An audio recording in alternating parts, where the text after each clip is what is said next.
Hey, hey guys. Yeah, okay. All right. Hey, Benjamin, oh, you're still at UCSB. You haven't gone home or something? Because I see the board and all behind you. I see. Great, I'm at great. the Okay. library right now. Oh, you're at the library. Okay. Yeah, it does look Mhm. like the library. Yeah. Yeah. Fantastic. Okay. All right. So fantastic. I'm happy to see you guys. Switch on your cameras, and then we can start. Get rolling. And again, right? So experimental class, like last time. So we're going to run it on Zoom, and we'll see how it goes. Okay, if it works out well, because I think the engagement was better last time. So here was my plan. First 10 minutes, we'll go over the survey. If you didn't get a chance to do the survey, take a crack at it now. Go ahead and try and fill in as much as you can. And yeah, I'm going to pull it up now. I'll share my screen and I'll pull it up, and then we'll take a quick look at it. Let's say 10 minutes, okay? 10 minutes, and we can start working on that program that I described on the Reddit. How many of you had a chance to take a look at that program, or the specs that I posted? Rebecca, you did, okay? So how many of you, hey, Roger, you feeling okay now? Yeah, a little better. I Okay, was all right. crappy Yeah, throughout the he emailed me afternoon. saying today's class looks iffy because he's not feeling well. So good. I'm happy to see you here. Okay. Spencer, Dylan, Simon, how you should all switch on your cameras too. Okay. That's right. Kira. Professor. And by the way, while I've got you all here, some of you who are regulars in class, you're behind on questing. Okay, so I don't know what the hell is going on. So you got to go check if you're submitting with your student ID or you're missing things. You go to Canvas and look in your scores. Quest 1, 2, 3, 4, and 5, and 6. Okay, all of them should be there. And um, even if you have, they were late, the late points should be reflected separately, but you should have numbers for these, everything that you've submitted. Okay. All right. So if people are ready, we can actually go ahead and look at that screen that I had before. Let me pull it up. Multiple participants. Okay. I'm going to share my screen. Okay. Share screen. Okay. Let me see which one. All right. So this is what I wanted. Not this one. Just hang on. Which screen am I sharing? Did you guys just see the Zoom screen, or I was supposed to share the other screen? Hang on. All right, Safari fall. All right, so this is the one, I think. How come you can't, what do you guys see? Oh, are you seeing my Safari screen altogether? Not this one, right? You're looking at the survey? Yeah, we can see it. Yes, the survey. Right.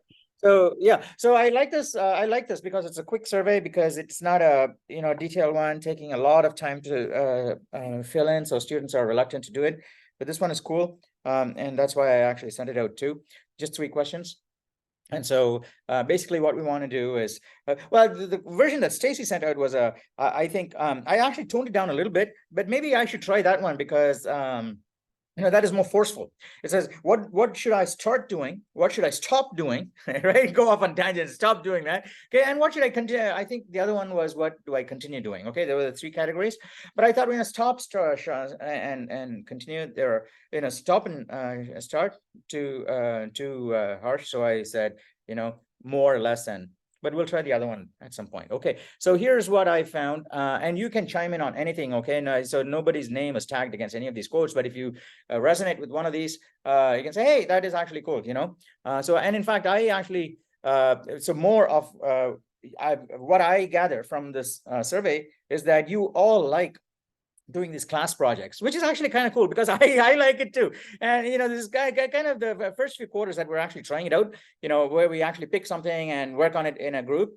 And during the midterm review class, well, why can't I get the Zoom in a proper not like that? How can I attach the Zoom gallery to? Maybe I can't do that when I'm sharing my screen or something like that. Yeah. I'm sorry about that. Yeah, I should have figured out all these Zoom things before.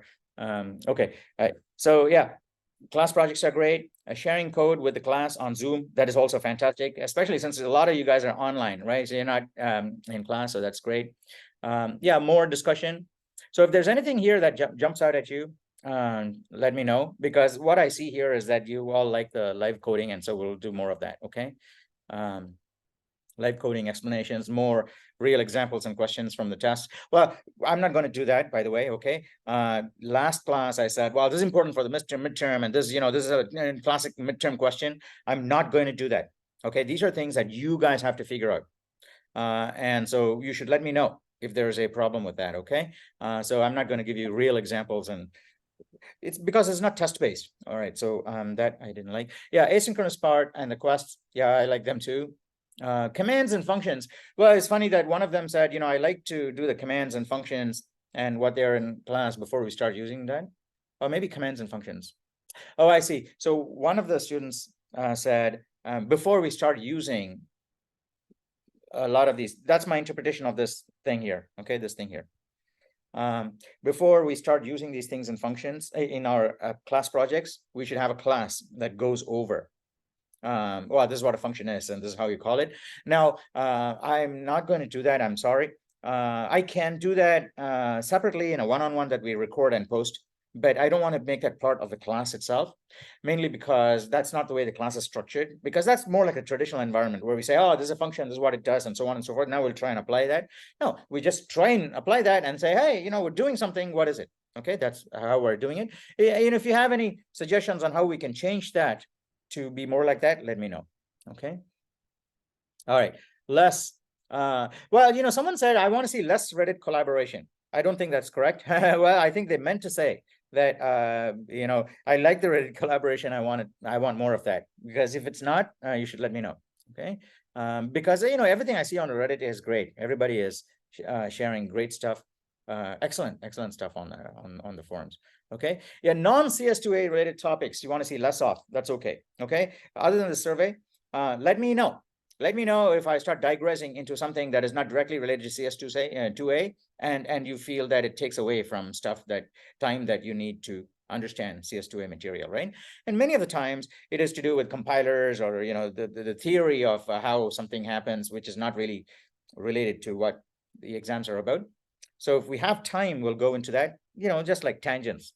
But if I just, if I'm going to be on Zoom, I don't have to move away from screen. Yes, because some of you mentioned moving away from screen was a big problem. I think it's the online students who said, I move away and can't hear me, and also that on Zoom the audio is much clearer too. So so that problem has gone away. Emphasis on other projects when we have to work on quests. Okay, all right. So that's not going away.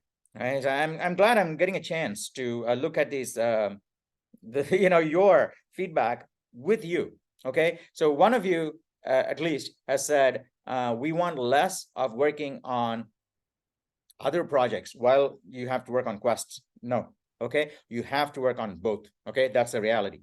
Okay, well, we have work on other projects, and the other projects are meant to give you practice to get a wholesome C++ view of things, which you'll take on and test in the quests thing. Later on when you go and do machine learning, for example. So you're going to have data coming in. You're going to partition your data into tests and validation sets. Right? So and there, and the test set is what you use to train the model. But how do you know if you trained the good model or not? Right? Maybe the test set was full of all idiosyncrasies that the model fit. Yeah, it's possible, isn't it? This is a probabilistic stochastic model at the end. So so how do you test if this is good? So you have another batch of the data which you set apart, hidden away from the test set, training set, that the model doesn't have any vision into. And now you tell it, now you got the model trained, let's see how it works on the test set. That's called the held out validation set. Okay, that's what your quests are. So you learn from from the forums, from projects that we do in class, and by asking questions, reading the materials and reference material and all of that stuff. And how do you know if if you actually learned it? You go and do your tests. Okay, quests. Okay, and the quest will tell you, good, you actually learned the material. And if you do well in the quest, that means you'll also do well. Hey, how come I'm getting all these stars? Hey, two thumbs up. Okay, 2 thumbs up, just 2 thumbs up. Hey, 2 thumbs ups gives me stars. Yeah, 2 thumbs up. Who was it that told me last time? Someone said, you know, if I did that, I get thumbs up. Juliana told me that, right? Is Juliana here? I don't know. All right. Okay. 1 thumbs up gives me balloons, I think. All right. Anyway, I can't think of anything really. Okay. All right. Maybe there could be better communication between us and you. Okay. So that is something we should work on. I'm absolutely open to ideas on how we can improve that. Okay. If you think that you're trying to reach me and you cannot, you should absolutely let me know. Is that okay with everybody? Yeah. Because someone did make that point, and I am trying to be as accessible as possible. So you should let me know. However, you should not mistake the fact that I will not give you answers.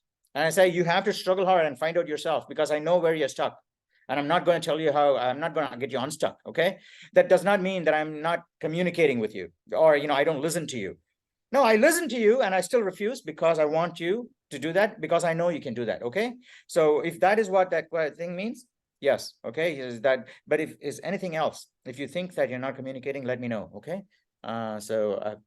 And I hope it's between you and me, not between students. Okay. Because I can see the students are all communicating well enough with each other. Yes or no? Right. It looks like I'm the only one who's blabbering on and on about the, you know, survey results. You guys gave me the survey results. I'm talking about this for you, right? So if you have anything here that I'm interpreting incorrectly, or you got to tell me, and we'll correct that. Okay. Less. You want to see less, you want to continue seeing, right? Yeah, practice, extra credit. Yeah, okay, yeah, you'll get a lot of that. You'll see questing, live demos. We're going to be students coding on screen. Okay, we're going to see that today too. Yeah, and in fact, we'll follow the same example as last class. Okay, last class 612, right? Yeah. Excuse me. Sorry, yeah, you have a question? Well, yes. Apparently, Chris can't get in the Zoom call right now. He said apparently it says he's Chris unauthorized. Kusmana? I don't know. I'm just reading the chat right Yeah, now. Someone said it. it's Chris. He can't get into the Zoom. It says like that he's unauthorized. Oh wow. Ask Chris to log into Canvas first. Yeah, he can use his, you know, Jeff Anderson class. Also, another thing is, I'll let him know. Yeah, okay. Because otherwise he won't, Zoom will not give you access, I think. All right. So is everybody okay? So we're going to be working together to solve code today. And this is what we plan to do. Hey, Eric, were you the one that said there was a chat message? Yeah, Isidore, you sent the message over to Chris, right? Yeah, I sent it to Chris. It's fine. We got it. Rebecca, you have a question? Yeah, I just had a question about the midterm corrections. Yes. How should we go about those? And then also, All right, pick the top 5 questions that you want your points back for, right? And then email me saying, well, these are the 5 questions and these are this is what I answered, but you know, I know that this is the right answer because, yeah, just send me email and but it's not open to everyone. Okay. It's only open to the people who are, who have been regular in class. Okay. If you've not been regular up to the midterm, you don't get corrections for the midterm. Okay. You can be regular from now on and do a lot of class projects and, you know, be interactive in the forum and everything. And then you'll get a chance to do corrections in the final. But you can get corrections for the midterm by starting your regular participation from now on. Okay. Yeah. Okay. And then Isidore, oh, sorry. Oh, one sec, Rebecca. Yeah. So Chris is still getting the error. We could try to send him a new link. If you could just like get a new link and send it in the chat, I can send it over I'll send him to a link. Okay. I'll send him a new link. Hang on. Great. Okay. All right. Oh, I see. When I move, oh, I see. Chris actually emailed me too. All right. Sorry. Okay. Hi, Chris. Just give me 1 sec. Okay. Here's the link. Okay. Where is the link? CS2A. All right.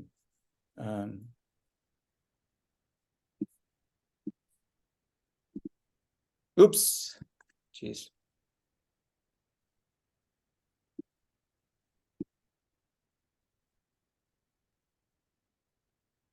I'm going to stop sharing my screen, so I'm, you know, more easily able to do this. All right, so we're going to start coding very soon. And I'm going to say one of you is going to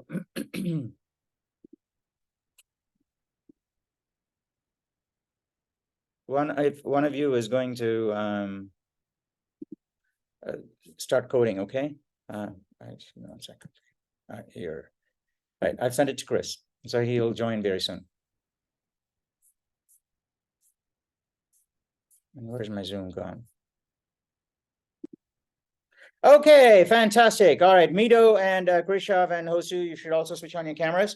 How about today, Ria, do you want to take the screen and code? Yeah, so in fact, what we'll do, is that okay with you?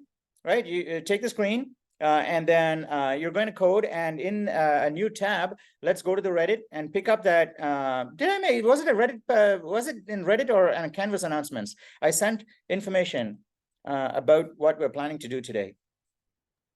I think it was on, maybe it was in the announcements, okay? So that's okay, we don't need to, right? We'll just go on to Reddit.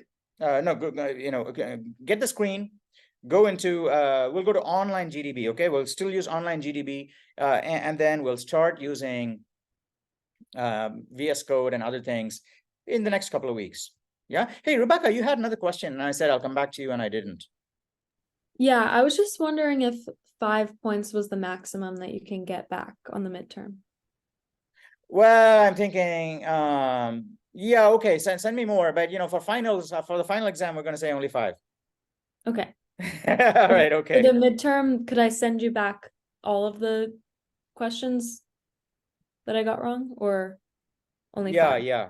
Well, you've been a regular, so that's okay. So that's what I said, in the announcements. People who are regular and doing hard work, and also, working hard on the quests and making progress, they get cut a lot of slack, okay? But it's not by any means a norm, and not everybody gets cut the same amount of slack, okay? So it's not like I'm being partial to someone.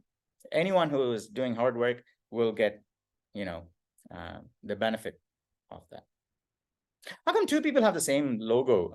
Right, Angelos and who's the other one? Not Canvas Praise, Ria. Just share an online GDB thing. Oh, Hosu and Angelos, you've both got the same kind of logo? It's an OBS camera. It's a recording software. It's a game, Valorant or something like that. Hey, Chris, welcome to class. All right, okay. Now, is this VS Code? We want to go to online GDB, Ria, not VS Code.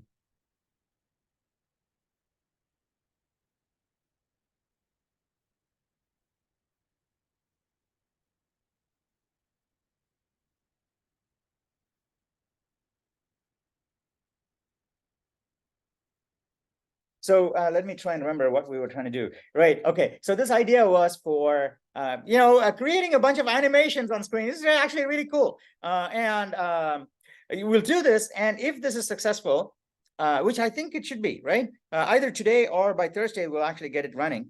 The next stage, the next step of it will be extra credit, okay? And in the extra credit, you're going to have to produce a movie of your own. And maybe you even use animation, like, I think, if I have time later on, if we have time, I'll share a link that to code something like this, which Chris shared when he was a student, and he was, I don't know, when he was a student, for rotating a cube on screen. I think it was really cool. I haven't seen it in a long time. Hey, just Command A, or is this a Mac or PC? It's a PC. Is it PC? Oh, it's a Mac. Command A and delete the whole thing, and we'll start from scratch. Okay. All right. So now put comments on the top. It says a class code for what is today's date? November 7. In class code for November 7. And by the way, even though this is for everybody else, okay, even though Ria is coding right now, after about 5 or 10 minutes, or maybe after 20 minutes, we get to a function that needs to be coded, I'll say, hey, thank you, Ria. Now we're going to go to someone else. I'm going to pick someone else. So a lot of people are going to be, called and get a chance to code today, right? Especially the ones who haven't had a chance to code before. Hey, Krishav, you got your thumbs up. Are you agreeing with me, or you have a question or something? Just agreement. All right, cool, great. Thank you. All right, and I think I can see all you. No, I can't see all of you, but I can see most of you here and still be able to read what Ria is typing. Okay, all right. So and then start more comments there, more comments. And let's say So today we're going to, this is really, up until now, we've been learning C, right? It's basically control structures. Now we're going to the next level here. The next level is we're going to try and create objects, okay? Objects, because we know how to create functions. We know how to all the basic vectors and things like that work, okay? Vector already is an object, but we didn't know, right? But now what we get to do is to create things of our own and attach functions to them, okay? And we'll see how all this works. And so the first object we'll try and create today, this is idea I had.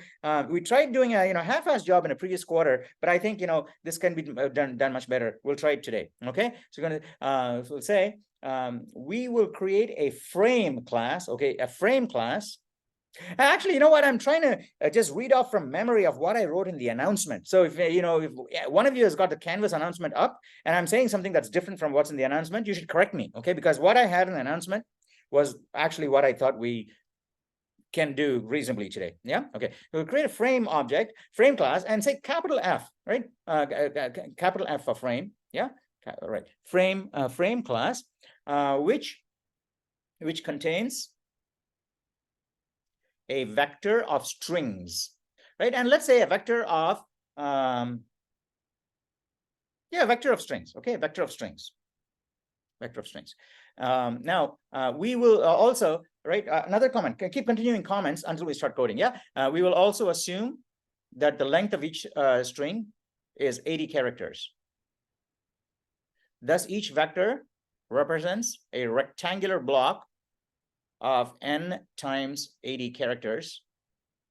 You can go to the next line. Break the line on thus, right? Yeah, thus. Yeah. Because each vector is represents, each vector represents a rectangular block of 10 of n times 80 characters, n times 80 characters, where n is the length of the vector, right? You can go to the next line. Yeah. Now, after we fill out the comment saying this is what we're going to do today, if you guys should let me know if any of what I say in the comments is not clear. All right. Now, the cool thing about this is that after this is done, you can actually copy the whole thing and run it on any terminal, on the Mac terminal or Windows terminal, or Jonah's Linux terminal. You can run it there and it'll do exactly the same thing. It'll create an animation on the screen. Yeah, command S doesn't work, by the way. But yeah, Ria, you can't save stuff on online. Well, you can technically if you click that orange button and share it. It'll create a share link, but not yet. We don't have to do that yet. Okay, n is the length of the vector. Yeah. Okay. Now on the next line, we will also attach methods to this class that allow us to, and then colon on the next line. We'll say 1, read in a frame from a file. Frame object from a file. Number 2, read in a sequence of frame objects from a file.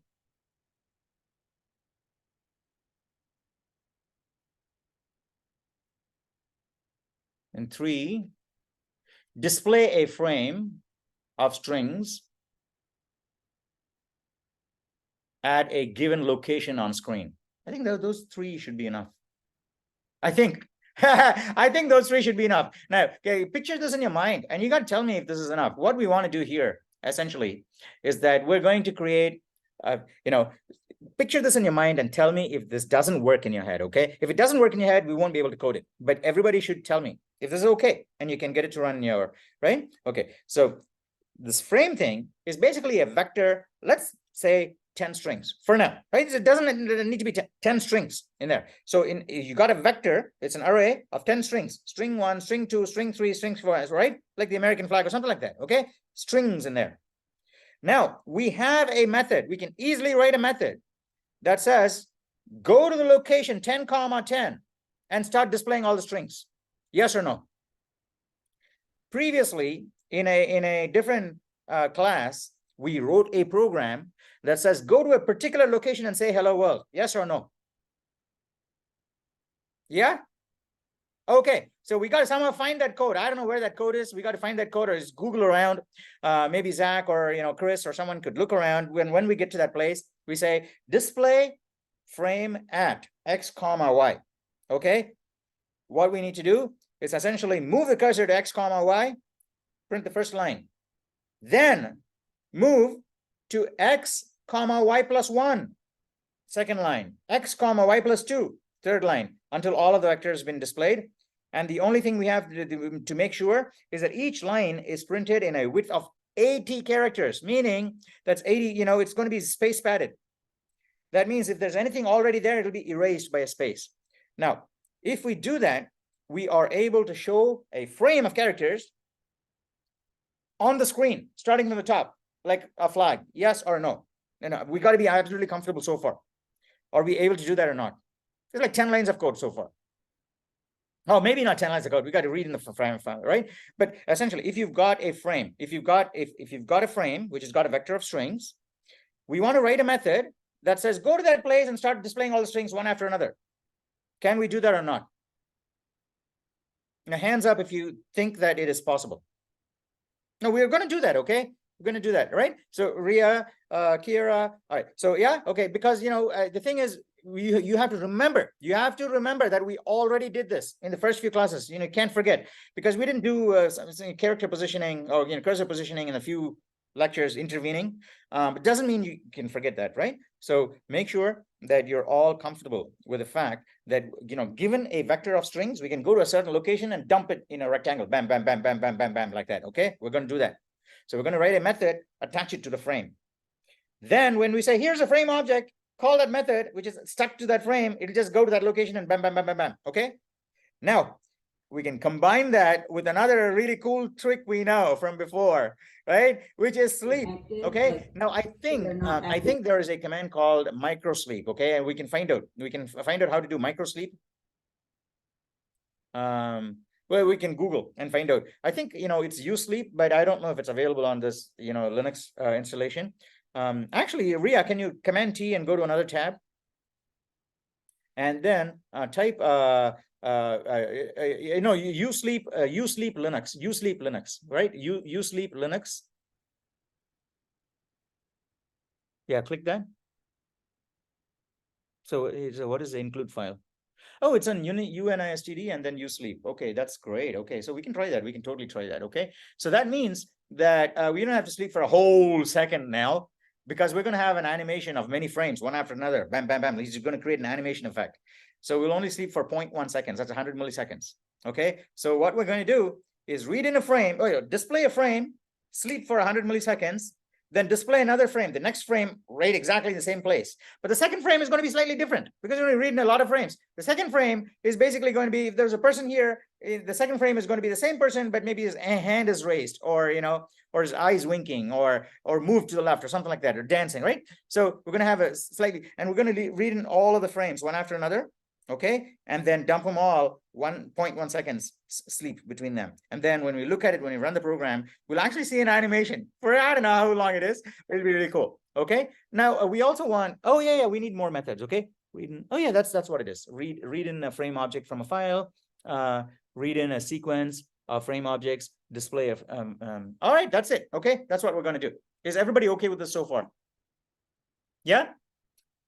Okay, now here's how we actually go about creating a class. A class is not an object. A class is basically, this is the second part of this class. This course really is about classes and objects. Everything from now on, right? From now on until the end of your C++ career in life, all right? You're going to be dealing with classes. So until now, you learned all the stuff that will make you feel comfortable with classes. Now, once you start doing classes, it's an entire, you apply all of those unthinkingly, everything that you've learned so far. Okay, so here a class is basically just a template. Okay, a template or a blueprint. Is everybody clear with what that is? It means that if it's a blueprint for a house, you can go and live in it. Yes, you can go and live in a blueprint of a house. So that is what a class definition is. That's what we're going to create now. However, you can live in a house that an architect had looked at the blueprint and then bought all the materials and assembled it. That's a real house. You can go and live in it. Yes or no? Okay, so that is the exact difference between a class and an object. Okay, the class is just a blueprint, and the object is what the compiler, your architect, will look at and create an object of, right? So you say, this is a class, give me an object of that class. Okay, here you go. Give me 10 objects of the class. Here you go, right? So the blueprint is basically your, stamp. It says, how many do you want? I'll go and, stamp as many of those as you want. Is that okay with you guys? All right. So the way you create a class here, you can just say, class, and this is, this is not jargon. Yeah, this is just, you'll get used to it, okay? Because you're going to be typing so many of these, right? Class, space, frame, right? Capital F, capital F, because that's the name of the object. Yeah, right. Now no, after the frame, yeah, there you go. Thank you. Right, space and curly brace, space, curly brace, and then enter, and then put a semicolon at the end. Okay, that is the entire template. We're going to fill it in now. We're going to fill it in after we've got the end. Right. So in there, you're going to say private colon. In fact, let's do the private, the private public qualifiers later. Just get the object first and get it working. And then we'll say, all right, now we've got the object working and the logic is good. Now we'll go and put private qualifiers so that we hide away things that, other people can't see. Yeah, right. So get rid of the private keyword for now. Right. So what does this class contain? This class basically contains a vector of strings. Okay. So you can say vector, angle bracket string. And you say standard string, std double colon string, because we're not going to be using namespace here. Okay, yeah, and then yeah, right, a string, and then you would say yeah, we'll just call it lines. Okay, lines, right?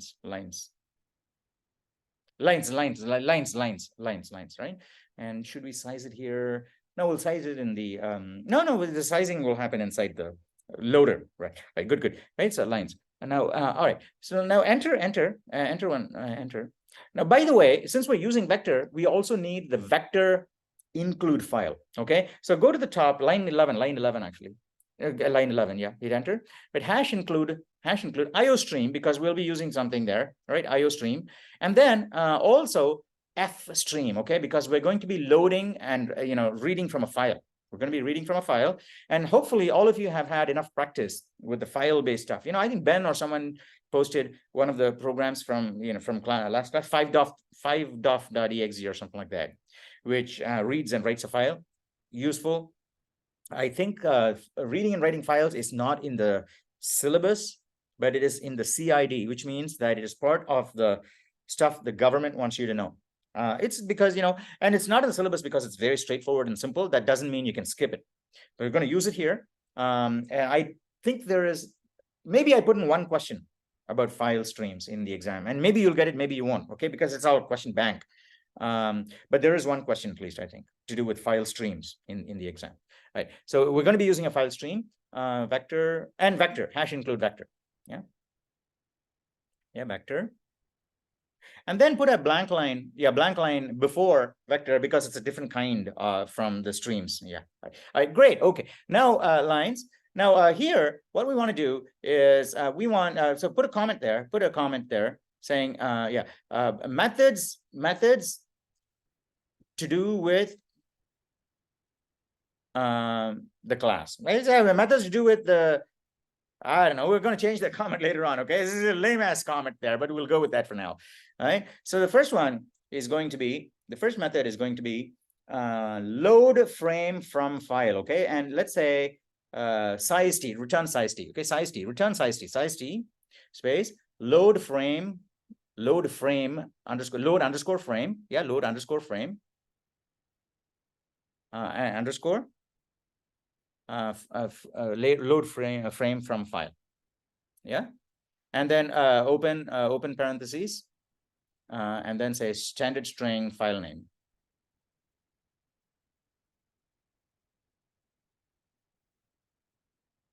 All right, and yeah, so semicolon. No, we'll not define it here. We'll define it outside. Now, what Ria is doing there is something that you will find that you will have to do in some maybe some of the quests too, right? This is called an inline definition of a class. Okay, as you code more and more in C++, you'll find that, some functions, they're better to be coded when you're doing class def itself inside the class, and some of them better outside. You'll get a feel and intuition for which functions are better coded outside and which ones are inside. But a good rule of thumb, really, as for beginner coders, is any function that is less than 1 line, okay, well, less than 2 lines, 1 or 2 lines, right? 1 or 2 lines, it's actually worthwhile making, inline, meaning that you would do what Ria tries and was starting to do. In our case, even though the function is 1 or 2 lines, I want to move it out. Ria probably knew that it's a simple function. That's why she started, doing it inline. But I want to do it outside so that you get a feel for both ways of doing things. Yeah. Okay. All right. So that is one of the functions. So let's say one more function. Okay. One more. Size t. Size t. One sec, okay? Actually, you know what? This should be a static method. We won't do this now. We won't do this yet, okay? Right. So what we'll do is void, okay? Make that void. Make that void. Space. Show frame at. Show frame at. Show underscore frame underscore at. Yeah, open parentheses. A size t comma x. A size t space x. Comma, size t space y. Yeah. Great. Excellent. Thank you, Ria. All right. Okay. All right. So these are, and you can remove the new line after that, because we'll just stick with these 2 methods now. And then we're going to come back to this, refine the class and say, all right, these are private, all of these things. And right. And also we need what is called a constructor. Okay. No, hang on. Do we need a constructor? All right, so we'll come back to this too, right? We'll get it working, and then we'll start adding all these frills. Constructor is not really a frill. A constructor is something that says, when you call this function, I'll manufacture a new object and give it to you. That's what a constructor is. It is necessary for most objects, most classes that we create. But sometimes, if the class is like super duper simple, like we're doing right now, the compiler creates a freebie constructor for you. Even if you don't create a constructor, a special function. Constructor is just a special function, right? And you'll see that, right? The compiler will create one. We're going to create one later on. And then you'll say, all right, this is what we created. But when we started class, we didn't do it, and the compiler did it for us automatically. Okay, so you'll get it. So you have to hold on to your suspense for a little while longer, right? So there is a little bit that is not clear right now, but you got to, when we come back, it'll be clear. Okay, great. All right, so now let's go out of line. Okay, out of line, meaning that line 23, and hit enter. Okay, now let's try and define the first function, load frame from file. Okay, so copy that. Yeah, no, I see. Maybe you're a Python person. Okay, so size t space. Now, because it's out of line, you got to say, this is a function. I'm defining a function. But this function is not some random function floating out there. This function belongs to this class, which means that if an object was stamped out using this template, this function is attached to that object, meaning that you can call this function and this object is, passed to that function. That much is like super critical, okay? And you got to be like completely used to that. When you call a function that is attached to a class, the object goes with the function. Every time the function is called, the object is sent into that function, which means that function has access to everything in that object. There is a difference between a global function out there, okay, and a function that's attached to the object. If there's a global function out there, which is not attached to the object, that global function can't go to the innards of this object saying, hey, give me the vector of lines, right? Because the vector of lines is private. Now we can go back and say, all right, so go to this line number 18, yeah, and hit enter, right? Say private, and put colon there, private after and colon, and indent back. So that should be lined up with class, all right? Private should be lined up with class, right? Now that means that, one sec, Ria, okay? So the word private means everything after that line, after the word private, everything is private, meaning that nobody outside the class can access these. Now, if you have an object where nothing inside the object is visible from outside, it's a useless object.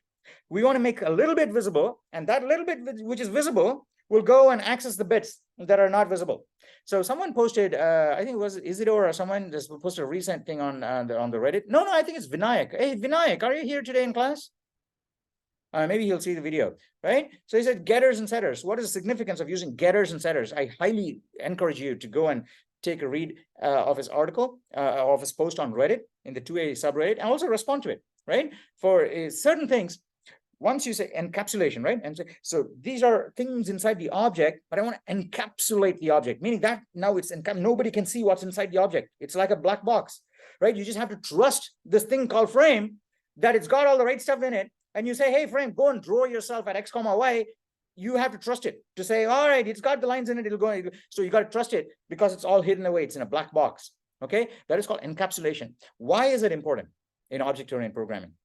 The reason it is important, and I think this is, this is a point that people fail to make in many object-oriented classes, and it's just left for students to learn by experience. Okay, why is it? What is the psychology behind why is object-oriented programming better? Why does it enhance your ability to be more creative? Right, that's really what it is. Okay, and the reason this is my theory. Okay, and I think it's a theory with a high degree of corroboration here. So is that it frees you from the worry of mundane things. Like, in real life, you can be your utmost creative self, fulfilling your life.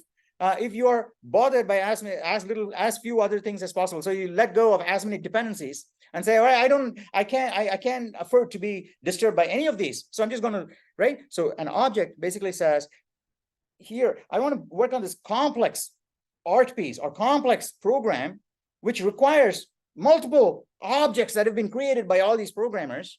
Okay. Now, if I am to look inside each one of these, or if the programmers expect me to go inside these objects and look at these, how these behave, meaning that I don't trust them 100%. Okay, if I trust these people 100%, see, that is why good managers can get lots of stuff done, because they trust and say, I can focus on my work because I can trust that all these people out there, they're going to do their job and they're going to do the best they can, and my job is basically just put them together. Okay, best product. But on the other hand, a micromanager will say, you know what, it's not enough for me to tell them how to do it. I got to go and, micromanage and say how do they do, no, not enough trust. That means like 50% of their brain cycles is gone. They're only 50% for the creativity. All right. And ultimately, at the end of the day, it's not satisfying for that person either. The creator is actually hampered by having to be having the cognitive load, the memory or the thing. Say, I'm not 100% sure if those are going to work. So I can't really focus 100% on what I'm doing. Right. However, encapsulation takes you to the next step and say, all right, so encapsulation forces that person to say, here's an object you cannot see behind the closed walls, right? You just have to trust it. If you don't trust it, don't use it. But if you use it, you trust it, meaning that, you don't have to worry about it. I'll take care of everything behind the walls, right? You can ask me to do something really, really complex. You can say, all right, now go to Pluto and get me some Pluto rock. Okay. And I don't know how to do it because, maybe I'm not an astronaut or an astrophysicist or whatever it is. Right. But I trust these people because I know they've got the, in them, right, to go and get it. So even that means now I can focus on how to make the sculpture using Pluto rock, which is harder than anything known to man. Right. Because previously I couldn't do it because I didn't know if I could do it, the problems in getting it, but I trust that party.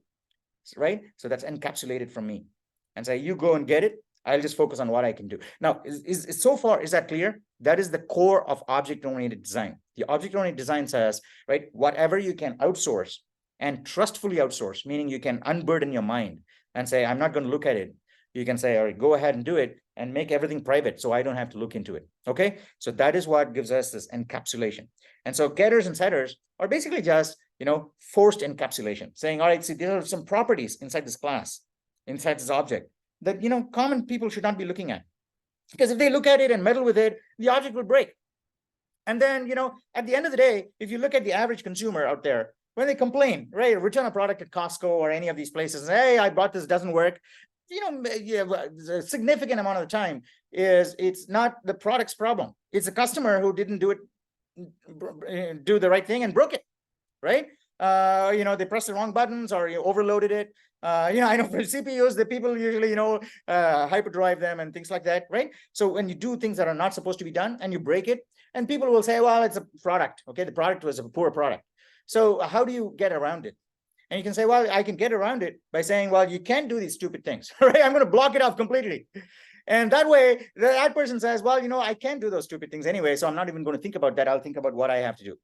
Okay, that is the guiding principle we're going towards. Okay, so now the things that we want to expose are the gatekeepers. right? So for example, these things you have out there, 21 and 22, they're supposed to be public because those are things that people should call and say, hey, you know, I got a frame object, now go and load this frame from this file. Okay, so those should be public. And so on line 20, yeah, enter and hit enter. And yeah, oh, you can do that too, I think.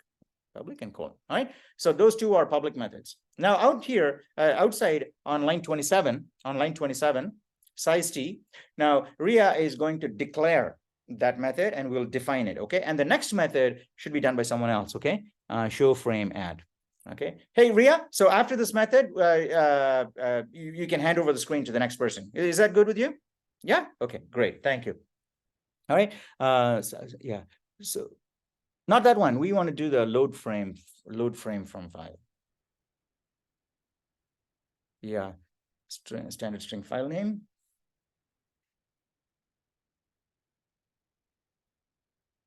Now, who remembers how to open a file and read the file? Okay. So I think Ben, was it you or Isidore who posted the thing with files? Was it you, Ben? I think we both did. I think he did it first and then I did it after him. Okay, all right. I'd like one of you to by the way, Ria, put a space between the parentheses and the opening brace. No, brace. Yeah, there you go. All right. So on the next line, you want to say this file name is being passed into you, and either Isidore or Ben or someone else, even, right? Someone else should take over. Actually, how about this, right? How about I say today, neither of them, because they've already done it. Maybe how about Eric or Eric, Vikram. You haven't gone before. Raj is gone, right? Eric or Vikram should basically call, if you can call out the code. What we want to do is open the file, okay? Read in the lines, and as long as you read in the lines using get line, you're going to push back into this vector. That's all, okay? Yes. Okay, and I'm going to talk you through this. I'm going to talk you through, right? When you get the line, which vector do you push back, right? So the vector you're going to push back into is lines, and so you can say this dot line. Oh, by the way, so load frame from file, because it's declared out of line, we got to attach it to the class, okay? And you do that by putting the name frame, right? Put the word frame and then 2 colons, right? 2 colons, right? So what that says is that, all right, this is not a just a free floating method. It's a function. It's actually a method, meaning it's a function that's attached to a frame object. That's what that word means. You have to put it there, otherwise the compiler will complain, saying, hey, you're calling this method an object doesn't exist, okay? Which is something you'll start encountering more and more of in the later requests, okay? So here's what we need to do. Let's put a comment and someone is going to flesh it out, okay? We'll put a comment on line 26, enter line 26 and hit enter. Actually blank. Yeah, all right. Now I say, read in the lines in file name into successive elements of this arrow lines, okay? This arrow lines, successive elements of the vector this arrow lines, all right, vector lines using its pushback method, okay? Using its pushback method. It's no apostrophe, by the way, yeah? It's it's push underscore back. Now I say that because I think that's probably the most intuitive thing you'll do. I was thinking maybe you'll assign to it, but it's not sized, so right? So you got to use pushback here. All right, great. Okay, so this is what we got to do. It's like 3 lines of code. Who would like to do it? Okay, now Vikram, you raise your hand. All right, so why don't you call out the code? Oh, I'm not getting any stars. How come I'm not getting stars now? I got stars that time. All right, not even balloons. That's really strange. So maybe Juliana was. All right. Okay. Anyway. Okay. So Vikram, call out the code, and then Ria is going to type, and after she's done, okay, and we'll go on to someone else. Okay. So call out the code, Vikram. Okay. I'm going to try and get the balloons. All right. Go ahead. All right. So,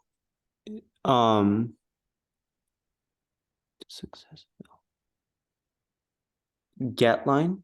So we have to get line to read in, right? Oh, well, It's not working. So CIN. All right, so not CIN, by the way, okay? So that's the bit that is different. You got to open the file using ifstream, right? I think, Ben, you used fstream or something like that. You just use ifstream, right? ifstream. So I'll do that line, and then you can do the next one after that, okay? So say ifstream, open, yeah, open. Space, and give the variable a name, ifs, right? Just call it ifs for now, ifs, and open parentheses. Now this is called the constructor for the object ifs that you're using in here. ifstream is a class, just like your frame class. It's been defined by the C++ designers. It's in the library, and the declaration is an iostream, fstream.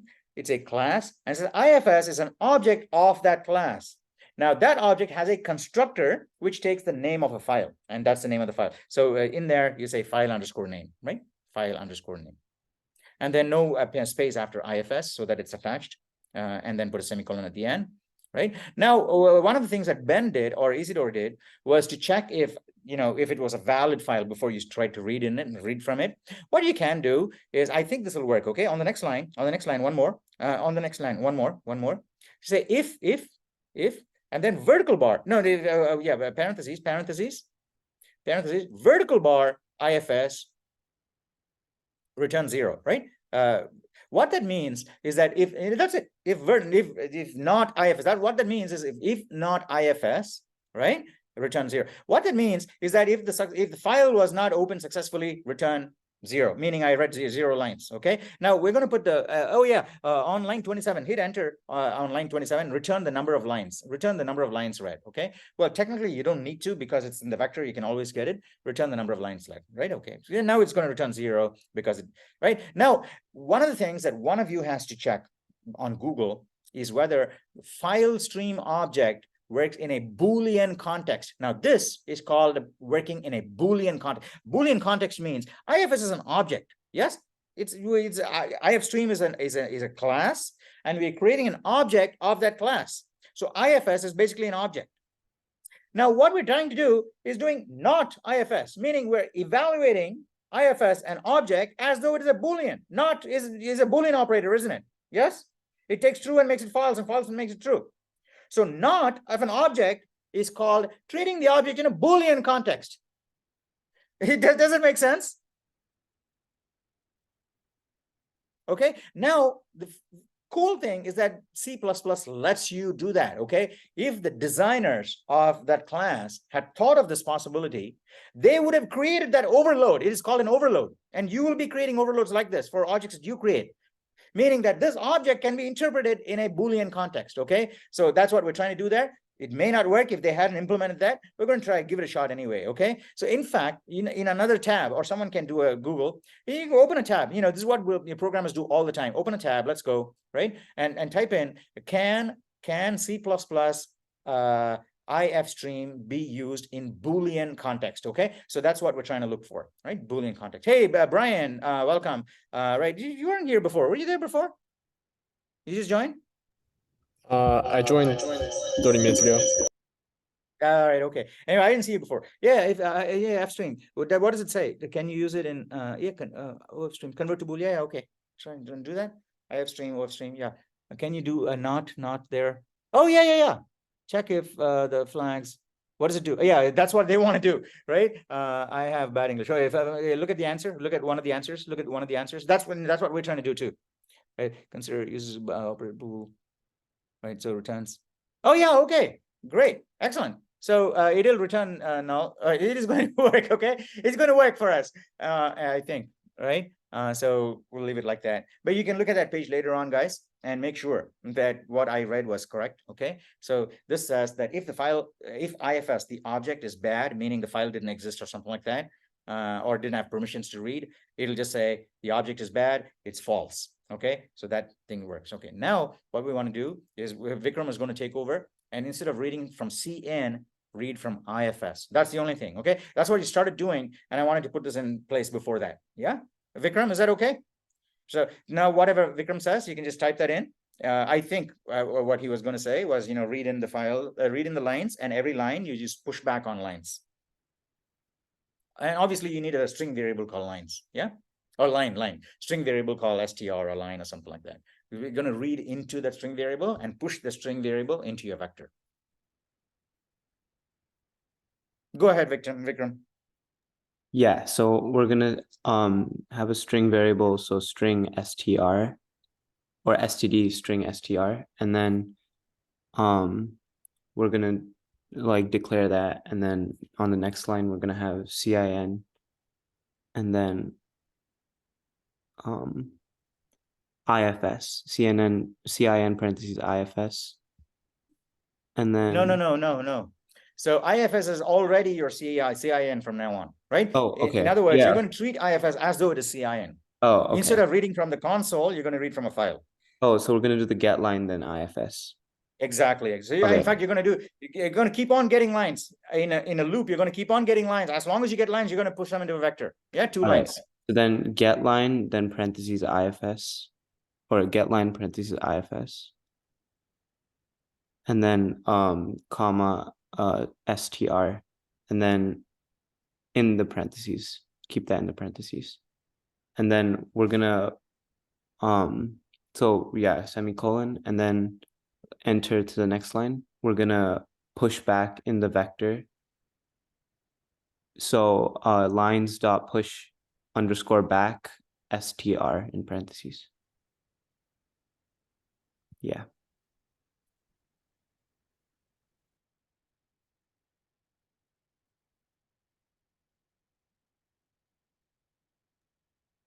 Oh, is it done? Is that it? Right. So you want to put that in a loop because the file could have many lines in it. As long as get line succeeds, you want to keep on pushing back on the vector. Because can someone convert that into a loop, or Vikram can convert that into a loop too? Yeah, so we can do a for loop. For int I equals 0, semicolon, I is less than lines dot size, parentheses, I plus plus, and then keep your curly braces around the other two lines.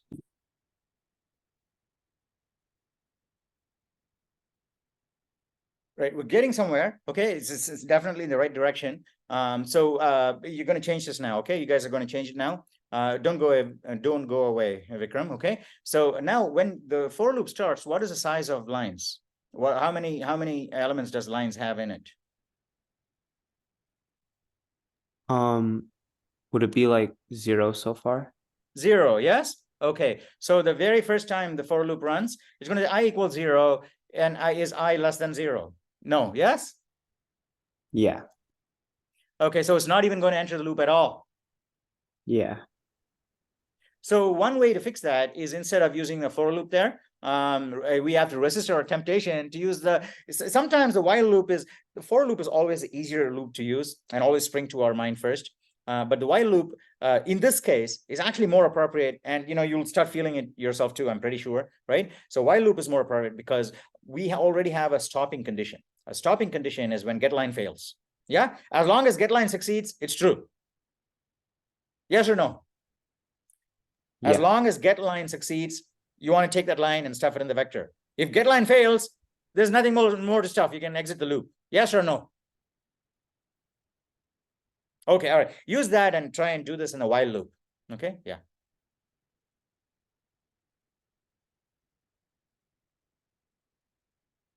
So this will be really cool. Okay, this will be really cool because it's a pattern you'll be using a lot. Okay, in a lot of things. So this is going to be cool. Right, so in terms of the while loop, I know how like you mentioned like it keeps running as until like getLine fails, right? Yes. So I just wanted to ask, like, how would you convert that into a condition like statement? Right. Okay. getLine already returns true or false. Yes or no? Yes. So you'd say while getLine equals equals true. Go ahead. Okay. So while getLine equals true. No, not getLine equals. You're gonna call the function there and leave it there. Just call the function there. Oh yeah. Since like it's a function, it'll return true. So you don't have to say equal to true. No, it's not always going to return true. It may return true or false. When it returns false, it's not going to go into the loop.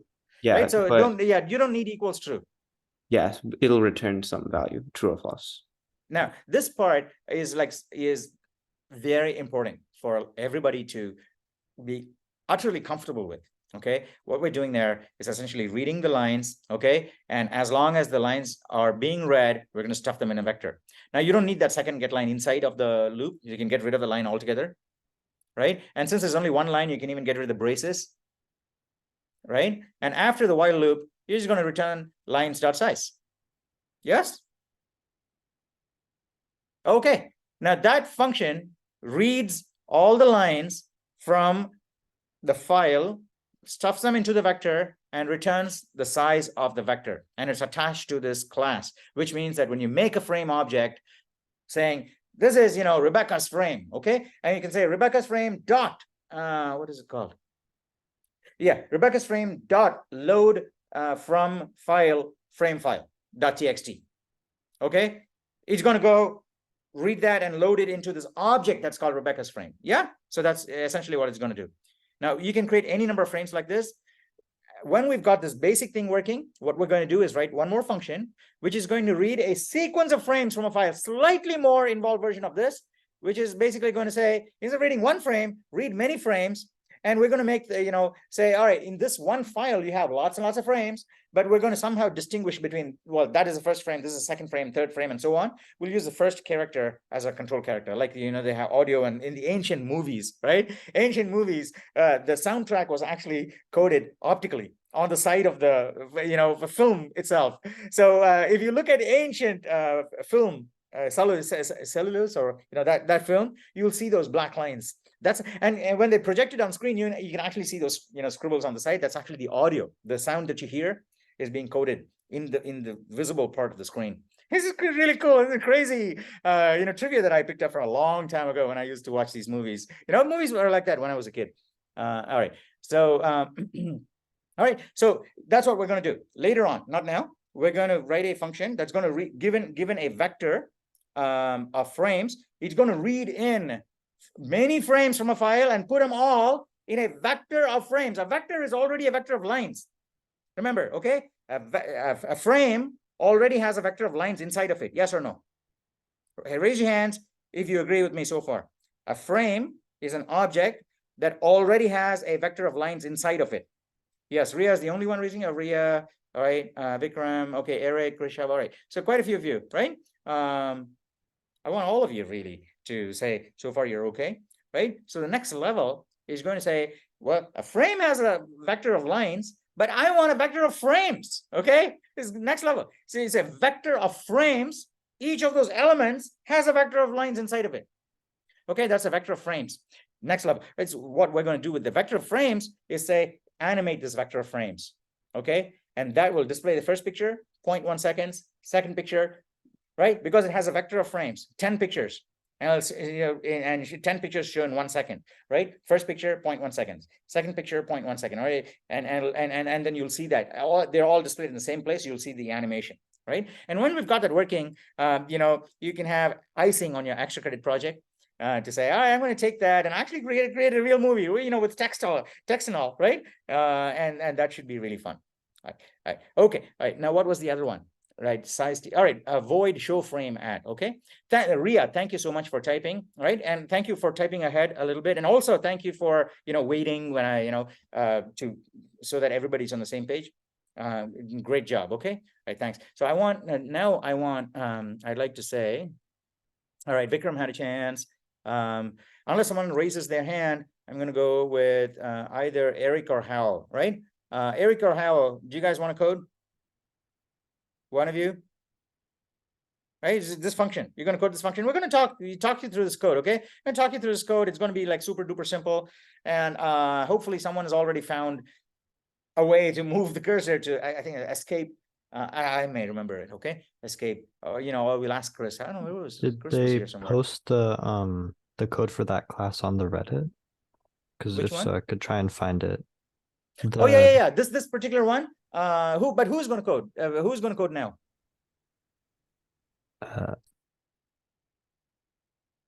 How? I can code. I can code. Dylan, but you already coded once before, yes? I don't think I've coded before. Okay, all right, pick up the screen, okay? So Okay. before you do that, Ria, click on the orange share button and pass the link on to Dylan, okay? And Dylan will pick up the screen and fork the code, and then hey Juliana, welcome to class, okay? I didn't see you before, you know, Brian also I didn't see before, just turned up. Hey, by the way, Juliana, I tried this and I'm not getting any balloons now. And that one, something I did something before and I got stars. This was this. Hmm? I think what you did last class was this. Oh, sorry, you couldn't Oh, see. like this. Yeah, I don't know. No, it's not working. Yeah, I've been trying to do that for a long time now. It's, you know, starting to ache. Did you research? I think someone sent a link last class to like that update or something. Oh, is that right? No, it happened in the beginning of the class, right? That before you came, I think I had a lot of stars behind me. Oh, I did that. yeah, so I had but a it's not. Oh, maybe I have to do this. I'm having to do class through my iPad today, which is a little messy. So that's yeah, why. okay. Anyway, it's not working. Anyway, so Dylan, what we need to do is define the other function. Even though Dylan has got the screen, someone is welcome to call out the code, okay? If one of you wants to call out the code for Dylan to type, fantastic, all right? Otherwise, Dylan's going to type. And in the worst case, I'm going to chime in and say, all right, this is what Dylan's going to type, all right? So we've got all bases covered. There's no reason this is not going to happen. Right, so blank line, and then you can start with the declaration of the function, attach it to the frame class, and then, and so far, all of this should just become automatic to all of you because you're going to be creating lots and lots of classes, right? You don't want to be thinking, all right, right? So most of the time when you omit the, you know, the class qualifier, it's usually a typo. The compiler will pick it up, and it's going to happen so many times that you'll probably know, right? It's going to become an ingrained habit, but it's better to get in the hang of it. I also put a space between the curly brace and the parent. It's nicer. You know, many people don't do that. That's okay too. Yeah. All right. Okay. Now, yeah, I think it is C out, left shift, escape is 33033. Okay. So open quotes, \033. So that is the escape code for decimal 27. Okay, now decimal 27, if you recall from your data representation class, what is decimal 27? Right, it is 7 plus 2 times 8. 7 plus 2 times 8. 2 times no, 10. Yeah, 7 plus 2 times 8, 33. No, it's 33. No, 27. Oh yeah, it's octal 33. I'm sorry, octal 33. Right? It's 3 plus 8 times 3. Right? 8 to the 0 times 3 plus 8 to the 1 times 3. 033. Right? 3 digits in hexadecimal in octal. Okay. 8 squared place is 0. 8 to the 1 place is 3. 8 to the 0 place is 3. So it's 3 plus 8 times 3. That's 24 plus 3 is 27. Is that clear? Right? So that it's an escape code, just like /n is a shortcut for new line. /033 is a shortcut for the unprintable character ASCII 27. Okay, ASCII 27 in octal is ASCII 033. Right? So that's what it is. Now, after that goes a square bracket. Okay, after 033 goes a square bracket. And I believe, and someone should correct me here, maybe Chris, if he's here, right? I think it's H colon, all right? H, capital uppercase H, yeah, colon. And then outside the quotes, left shift X, and then left shift, X. I got to increase the size of the font. Yeah, 1 sec, okay. Is that X? It looks like greater than to me. Yeah, it is X. Okay, and then left shift semicolon again. Left shift semicolon within quotes. I should change classes. Hey, Chris. Chris, are you here? I think it's yeah. Is this correct? All right, and then left shift the Y also, right? Left shift the Y, and then semicolon. And then Ben said there's an object called flush, okay? Standard flush. No, semicolon. You need the semicolon. Y. Do you need to do a semicolon after the Y? Hey, Chris, is Chris here? I was looking Someone needs to look it up. online, and it was so it would be square bracket and then left shift X and then semicolon left shift Y and then H. Oh, the H goes at the end. Yeah. Oh, so the H doesn't go after the square bracket. Get rid of that. Yeah. Is it right now? Yes. Yeah. Thanks. And no semicolon after the H. Is there a semicolon after the H? I think there's no colon. Yeah, no colon after the H. No colon, right. yeah. Yeah, and then I think is left shift the word called flush. Okay, flush is an object in the library that will make the stream flush. It is the same as calling cout.flush. Yeah, semicolon. Right. Yes. In fact, put a comment there. Put a comment there. Ben found, Ben found that the flush is the same as the flush object is the same as calling cout.flush or sending the flush object. Put the whole comment on the next line, right? Put the whole comment. Ben found that sending the flush object, sending the library flush object is that sending the library flush object is the same as calling cout.flush. Is that correct, Ben? Oh, where's Ben? Yeah, I'm pretty sure that's gone? correct. No, I'm here. I'm here. That's what Oh, I yeah. did when I implemented one of my Great. when I created one of the programs. I saw it. That's why, right? And then open close after cout.flush. Open parentheses. No, after the cout.flush on the comment in the comment after cout.flush open close. Yeah, okay. All right. And now after this, what you're going to do is show frame at. Oh, I see. Okay, all right. So that's we just got. You have to do you got to do a loop, okay? And that's why I'm not going to walk you through this. Someone has to do it. You got to do a loop just like that other loop. You're going to go through all of the lines in the vector, okay? The first line goes at x comma y. The second line goes at x comma y plus 1. The third line goes at x comma y plus 2 and so on, okay? Until you've got no more lines. Is that okay? Right. Now there's going to be a few fix-up we're going to do because, you got to do set width 80 to make sure that every line is padded to 80. Right, we'll do that at the last minute, but that bit you got to do the for loop. Who would like to take over and do this for loop? Okay, either Dylan or someone can call out the code and Dylan will type. Right, so you need to do a for loop or a while loop. Okay, while the vector is not empty, or for I from 0 to vector.size, you're going to take each line and print it at x comma y plus I think, right? Because the first line will go at x comma y plus 0. That's x comma y. The second line will go at x comma y plus 1, y plus 2, y plus 3, up to y comma n minus 1, right? So all of the lines will go one after another. That's how it's playing out in my head. Is it playing out in your head like this? Right? Can you picture this? Can you visualize this? Right? The first part of creating any object is to visualize it in your head. Okay. So if it works in your head, it almost invariably you can get it to work. Yeah.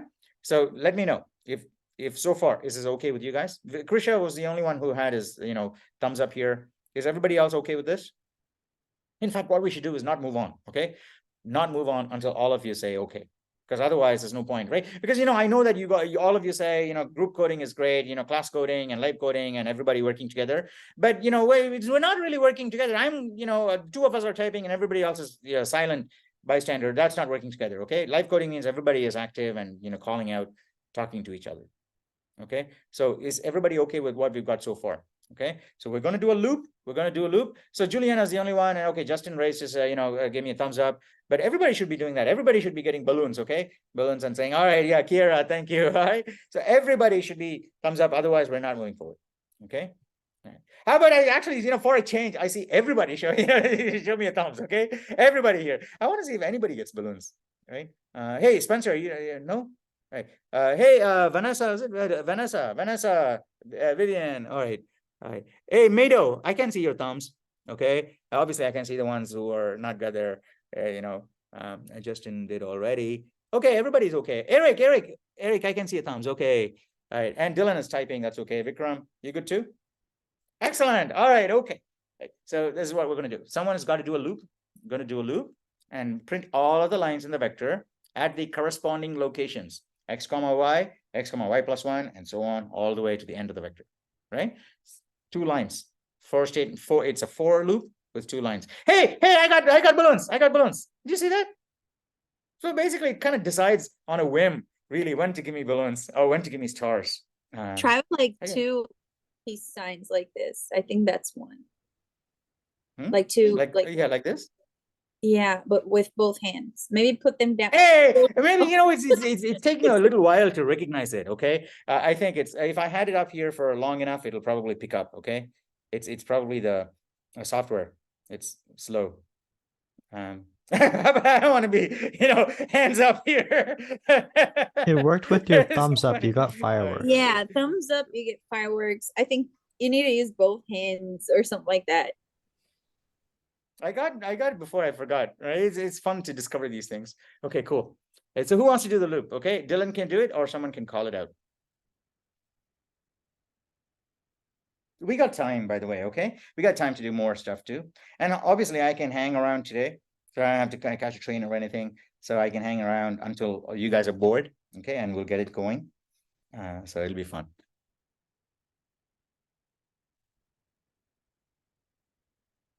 Come on, someone, right? Call out the code and Dylan will type. Vikram, okay. Well, Vikram, you did the one before, right? So hang on, okay? You're the backup now, right? So how about someone else? And then if nobody volunteers, then Vikram will call out the code. Someone else? Who wants to call out the code? Right? It's a for loop, and we're gonna help, right? If you type something wrong, we're gonna say, all right, let's reverse that and change that. At the end of the day, it doesn't really matter. You just get, practice and fun doing this. That's all. Who wants to do it? Right? It's a for statement, 2 lines, and you're just going to print out all of the lines in the vector one after another. That's all. At different locations, x comma y plus I. Oh, Krisha, you got to leave. All right. Yeah, that's okay. You actually did code the very first class, or the first. Yeah, that's okay. Who else? All right, I'm going to nominate someone. Okay. How about Mido? You haven't coded, right, Mido? Or maybe Vanessa coded last time. Where's Lillian? Vanessa and Lillian. Who coded last time? Vanessa, you coded last time, right? Last class? Sorry. Yeah. I coded last time too. You coded last time. I remember that. Yeah. And where's Lillian? All right. Now, all right. How about Howell, right? You're going to call out the code, right? You're going to call out the code. It's a for loop, and you raised your thumb, right? So, and said yes. So you're going to call out the code. It's okay if you don't get it right. We'll fix it up. It's a for loop, and it's going to go through and print each of the lines in the lines vector. That's all. Okay. So it's a for, and then parenthesis, side t, I equals 0, semicolon, I is less than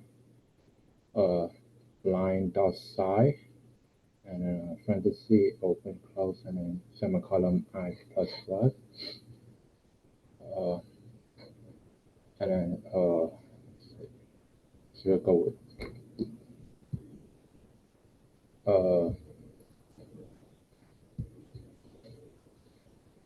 Wait, sorry, what? Could you repeat that? If is it okay if I use if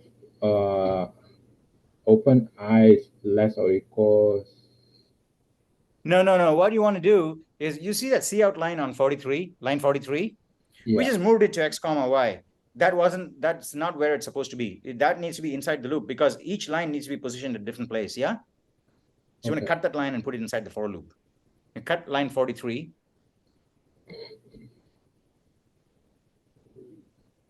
Yeah, that line, and then cut line 43 and 44. Yeah, and move that inside the for loop.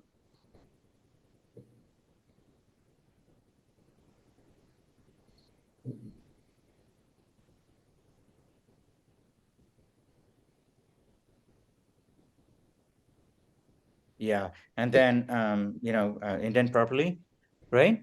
Now, except it's not going to x comma y, it's going to go to x comma y plus 1 within y plus I within parentheses, okay? And everybody needs to be on the same page as to why we are doing that, okay? We go to y plus I. Instead of y, change that to y plus I, and that should be within parentheses. Now, every character we typed on this line is significant, okay? Why we said y plus I and why we put it inside parentheses. Now, these are important questions, and you need to know. And you need to experiment and say, well, I'm going to take out the parentheses and run it. It won't run. Why does it not run? This is a fantastic question to discuss in the forums. And say, hey, I was looking at that line, this program we wrote, and on this line, I just took out the parentheses and it broke all of a sudden. What is the function of the parentheses, right? And why do we need the parentheses on y plus I? And those are important questions to ask, because that'll set you up for some of the things that you're going to do in quest number 8 and 9. Yeah. It's better to get the hang of these things now. All right. So that will position the cursor. In fact, on line 44, hit enter and we'll type a comment, right? Yeah. Position the cursor at x comma y plus I, right? Y plus I. All right. That's what the next line does. And then put a blank line after Ben found, right? In fact, move the comment Ben found to the above the cout, right? Yeah, triple click and delete. Yeah. Actually triple click. Yeah. Enter, paste. All right. Okay. All right. So this moves the cursor, and now you've moved there. You want to print that line of the vector, right? Now, go ahead and complete it. What you were going to say, how? Right. So you can complete what you were trying to say. Now you move the cursor there. You want to print that line at that place.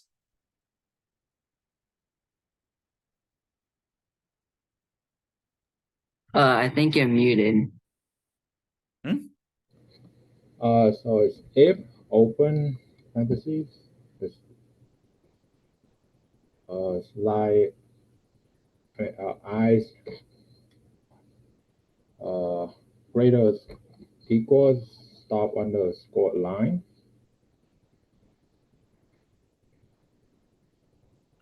Wait, could you say that again? Stop. Wait. Let me see. Sorry, my okay, yeah.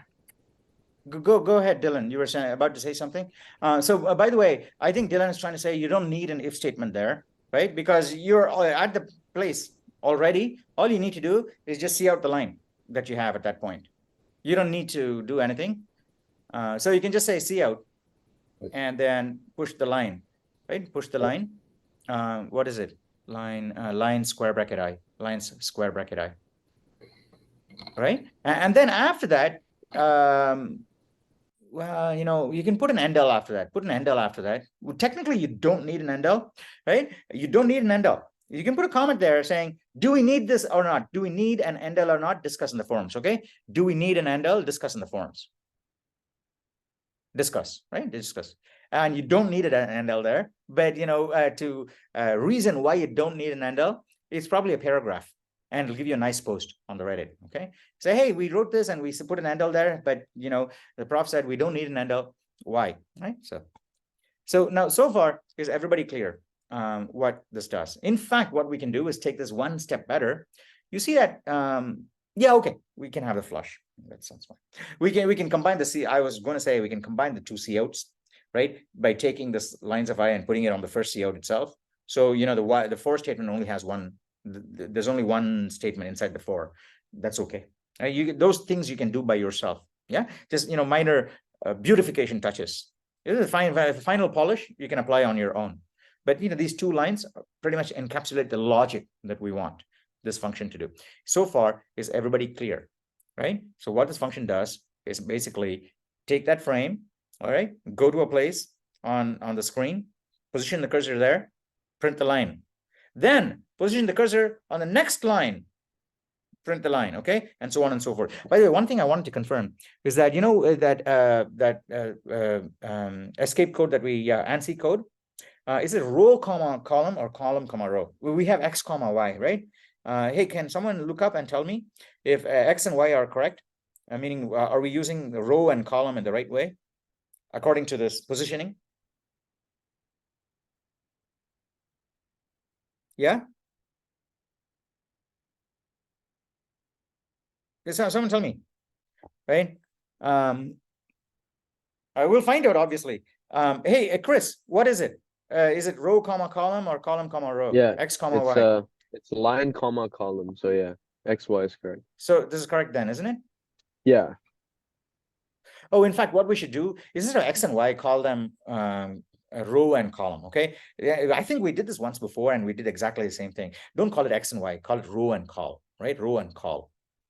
And then also on line, yeah, call plus no, it should be row plus I comma call. Yeah, it should be row plus I and then call. Yeah, row plus I and then call. Yeah, thank God we renamed it to, X and Y, from X and Y to row call. That was a bug, we caught it, right? So we want to go to the next row, next row, next row, next row, same column, and print each line. So far, everybody clear so far? Yeah. Okay, now what we can try and do is, clean it up and get rid of the blank line, get rid of the blank lines. And yeah, that one also. And there's one on top on 43. You can clean up that. Okay, so we got the two functions, methods that we've attached to this object. We've got a frame object. And now we can we're ready to start playing with this. Okay, all we need to do is create a file with which we're going to read in and display. That's all. Okay, so let's create a file. So on the in the project menu, where is the files? No, not create new projects. The list of files. Well, where do I get the list of files? Yeah, click on that thing. You see that document icon next to the on top, directly above. You see the document icon on the right, more to the right. Yeah. Next to the left of the run button. One more. Oh yeah, new file. Yeah, we want a new file. Yeah. I call it testframe.txt. Call it testframe.txt. Right? And in this file, you're gonna put a bunch of lines. Right? What we'll do is put a plus, and then lots of hyphens. Yeah. And then a plus again, right? And then copy that line, and then go down like 5 or 10 or yeah, more. Make it look like a square, right? Put it there. But yeah, no, not so much. We want to see the whole thing. Yeah, put it there again, right? Now between the two, type in junk, right? Type in a picture. In fact, you know what? Open a tab, yeah, and go to ASCII art. Okay, ASCII art. Yeah, ASCII art archive. Animals. Let's pick animals. Right. Let's pick this is right. Rodents. Yeah, pick a yeah, I don't know, pick one of those. Pick one of those. We want to pick a small picture that fits in that frame. Okay, pick a small picture that fits in that frame. No, not that. Yeah, pick one of these. Further down maybe. And just copy that and put it in there. Yeah, you can pick that, the fish swimming, right? With bubbles and all. Yeah, art by Linda Ball, right? And copy that. Yeah, copy that and put it in there and paste it in your document in a couple of different places there. Put it there, right? Now, under that, post one more and then push the second one further to the, move the whole, indent the second one in, right? Highlight the second one in and type the indent key. One more. No, highlight the whole thing and then indent. Yeah, indent. Right. One more. No, paste one more fish. Paste one more fish above that, maybe. Can you reverse it? Yeah, I don't know. Is it? Yeah. All right. Okay. Okay. Now, get rid of some blank lines so that they're all, still fit in that frame, right? Yeah, and blank line above the second fish also. Okay, great. So this is our frame. Okay. So what we're going to do is when we run this program, we want a main to read a frame from this file and display this frame on the screen at location 5,5. Okay, so when you run the program, it's going to display this. Now that's the first step. It shows you one frame from the picture.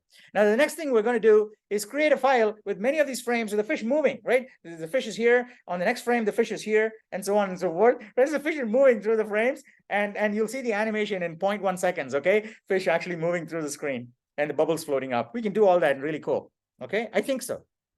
It looks okay in my mind, okay? All right, now let's go to your program. Let's go. Did you save that file? Did you save that file? You save the other file. Call it. Why does it? No, why does it say? Did you fork it? All right. Call this. What did you call this? I think you should call this testframe.txt. Testframe.txt. No. Don't save the project. No. Don't. Yeah. X out of this. This file, just hit the blue save button. Oh, it is saving the whole project. Maybe it saved the file already. Okay, if you switch to the other tab, it's already saved the file, I think. Yeah, you can switch to the other tab. All right, so go to your main, and we can do our main here. All right, go to the very end, and create a main method, int main, open close, right? And then curly brace, space there. And then here, all you're going to do is create a frame. And the way to create a frame is that so you're telling the compiler, hey, Mr. Compiler, I gave you this frame class definition. It's a template. Now I want an object of that. So I've given you the template. Now give me many objects like that. That's what we're trying to say, all right? So you're going to say capital F frame, space, my frame. That is my variable, okay? My frame, okay? All right, semicolon. All right, enter. Yeah, one more. All right. Now you're going to say my frame dot. No, one more blank line. Right? My frame dot. I think it's load from file. What did we call it? Yeah, load frame from file. My frame. This is how you call the method that is attached to this frame. Is everybody clear so far? This is the first time we're encountering this notation in CS2A. Yes, we create an object. We attached a method to the object, and we're invoking the method, which will get the object as a free parameter passed into it. And that parameter is called this. It's not named anywhere, but it's given to you as a free parameter, okay? And this method is different from a regular function because this method can access the private members of the object, which a regular function cannot, okay? So those are the important distinctions between a method and a function. Everything else is the same, right? Passing by parameters, passing by reference, copy, everything is the same. It's just these few other things that get tacked onto it that give you C++. Vikram, you got to go? Yeah, I think I texted you on chat, I have a meeting at 7:30, so I gotta rush. Yeah, sure. All right, okay, you can watch the video, okay? You can watch the video and then continue this and complete the code and share it, okay? And by the way, it should not just be one person sharing, oh, my version, Ben posts one, or Isidore. No, everybody should share their own version, okay? And if you do these things, you get, Slack in your quests and everything. Right? People who don't do these things and only come to it once in a while, once a week or something like that, right? They're not going to get Slack when they ask for, I want an extension for my assignment. No, right? If you get more time and if you have evidence that you're spending time and effort on this, you get all the accommodation possible, okay? All the accommodation possible to help you succeed. But the first thing to help you succeed is your own time. So when you put in your own time, that's why, when you go to a venture capitalist, right? When someone comes to me and says, hey, it's right, it's venture capitalist with an idea, they say, what's your skin in the game, right? Because lots of people, ideas are a dime a dozen. If you go to the Bay Area on a street corner, you listen to 10 or 15 ideas, people talking about it at lunch hour. Yeah. So everybody has an idea.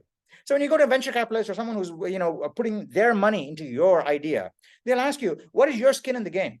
Right? Do you just want a salary and, a comfy job with my money?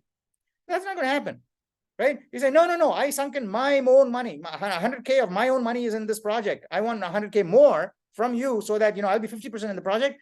That's a fantastic case, right? Then the investor will say, sure, I'll certainly consider that. So that's what this is. This is just, skin in the game. I don't know how we started talking about that.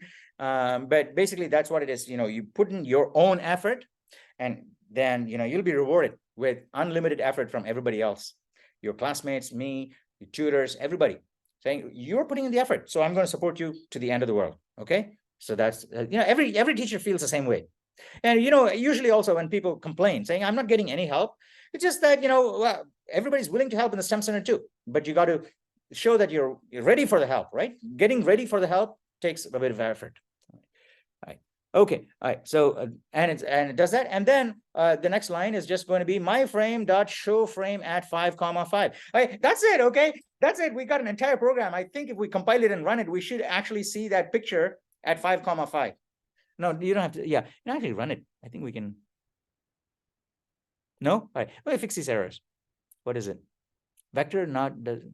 Oh, standard vector, because we're, oh yeah, in fact, this has a main. You can say using namespace standard at the top too. That's fine. Yeah, because you're using NDEL and a lot of the other things too. Yeah, after vector, you can say using namespace standard. Enter. Yeah, enter. All right. Now, if you compile and run it, and then what we can do is the next person to take the screen can start working on the load frames from file. Okay, that is, you know, loading multiple frames, and then also show animation at. That should also be done. Right. So error standard is not a type. Where is it? Line 25. Where's line 25?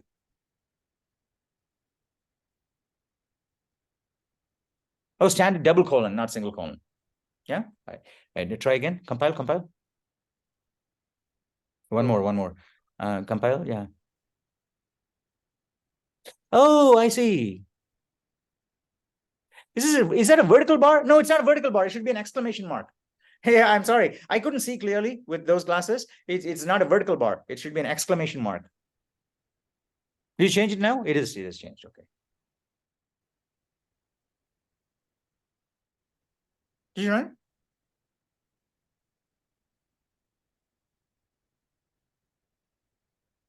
Hey, look at that. You know, how come? Hey, that's good. That's good. Okay. Now, you know, display the frame at 10,10, right? It should be there, not here, right? It should be there instead of here, right? And this is a picture you created, isn't it? All right, cool. All right, great. Go. Yes, the one go to 10, change the numbers to 10,10 instead of 5,5. We'll see if it, you know, shows.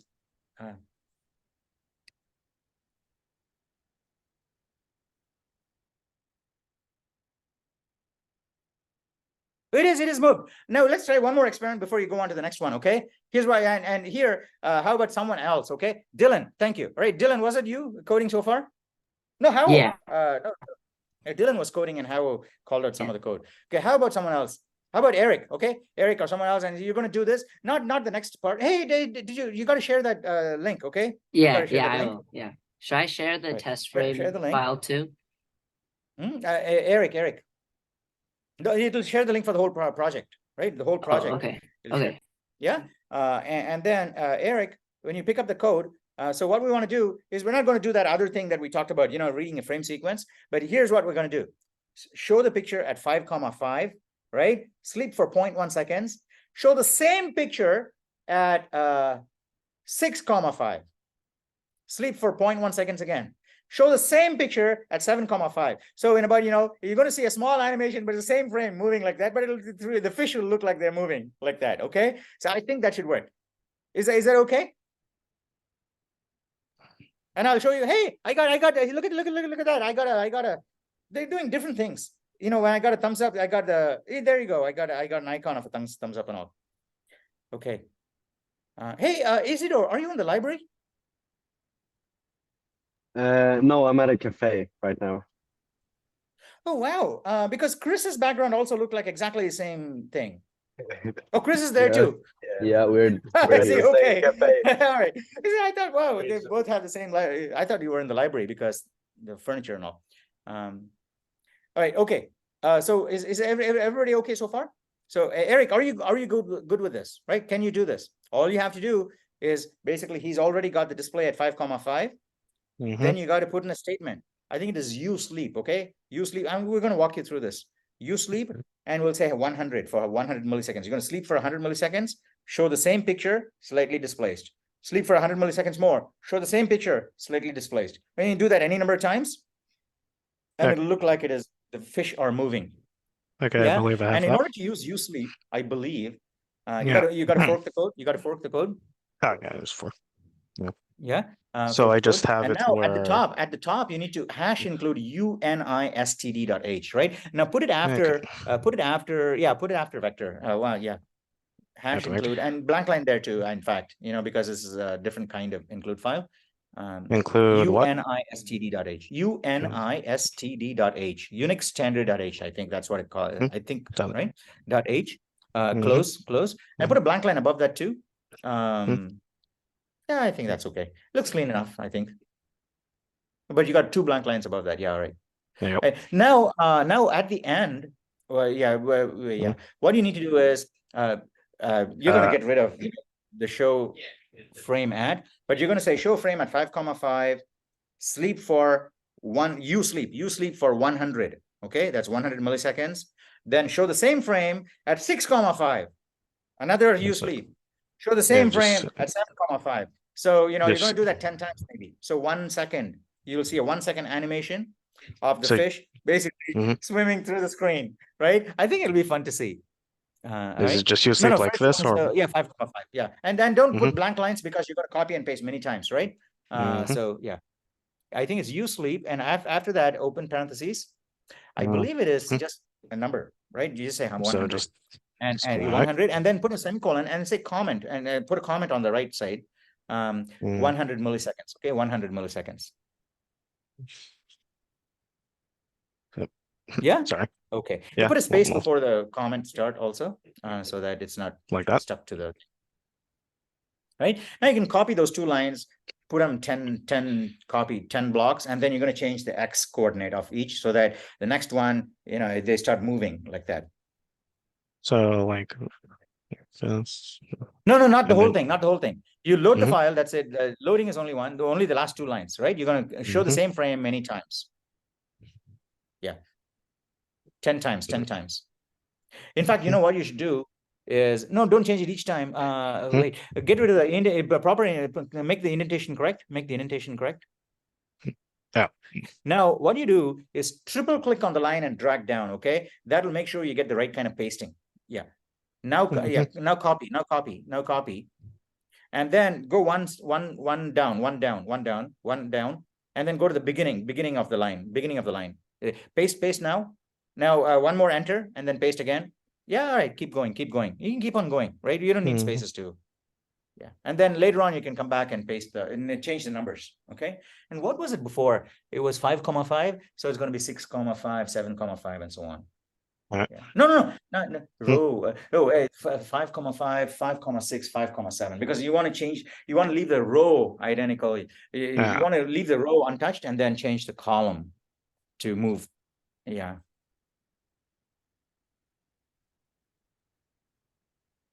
So we just have this one 6, and then each preceding one's the same. Yeah.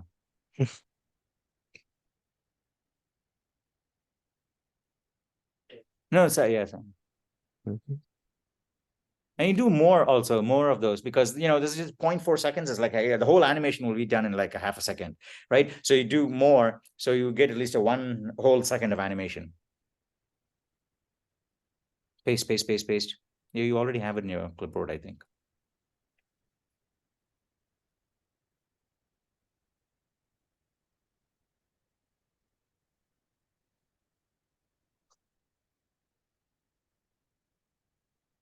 You need to go at least to 15 for 1 second.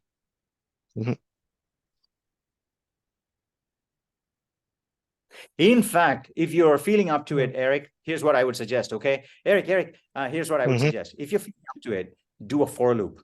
Okay, it'll be clean, and do it all in 2 lines. Okay, instead of this, what you're gonna do is you do a for loop for I from 0 to 20. You're gonna show the same frame 20 times, but each time you're gonna add I to the Y coordinate, X. I'm sorry, what? So you do a for loop instead of this, right? So go to line number 60, go to line 60 and say for size T I equals 0 to 20. That's 2 seconds, right? For what? For size T I equals 0 to 2 seconds, no, 0 to 50, 5 seconds, 0 to 50. No, for I equals 0, semicolon, semicolon. And by the way, indent in the for, and put a blank line above the for, right? Blank line, right? Now, and then a parentheses before the I, right? After the for, parentheses. Yeah. There you go. All right. And then get rid of the, yeah, that one. I should come after that. No, no, yeah. Get rid of the closing parentheses and space after that. Right, I equals 0, I less than 50, right? 50, we're going to show the frame 50 times, and each time after you show it, you're going to sleep for 0.1 seconds.